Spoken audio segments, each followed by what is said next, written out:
On a desolate strip along Syria's northeast border, a unique unit of Kurdish fighters is taking up arms. Like fellow resistance members, they're strong and steadfast. But what sets this group apart is that they are women who are willing to fight. They were very warm and welcoming and just incredibly receptive. Erin Trieb is no stranger to war. Armed with a camera, she sets out in search of conflicts to chronicle. A recent trip to Syria found her focusing not on the military campaign, but on the more than 7,000 Kurdish women who've stepped up to fight. Her snapshots reveal a unique perspective of the conflict. All of them wanted to pose with the largest weapon available.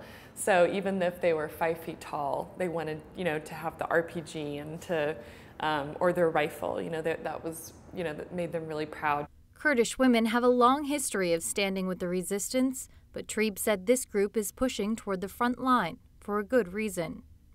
The saying is that if an ISIS militant is killed by a woman, he won't go to heaven. While their focus was on the enemy, Trieb says the group also kept an eye on her as she worked to share their story. Going to Syria, especially as an American journalist, right now is very dangerous. The YPJ were very protective of my security and safety. They didn't let me out of their sight. They may be soldiers, but Trieb says ultimately these are women standing up for the people they love.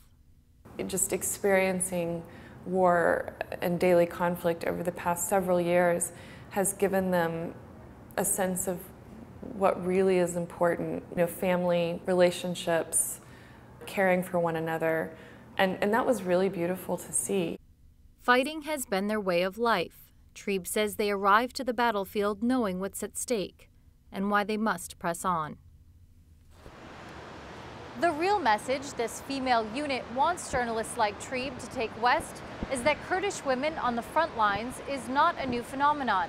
They've been there for decades defending their people, and they say that's where they intend to stay. Patrice Howard, Rudolph, New York.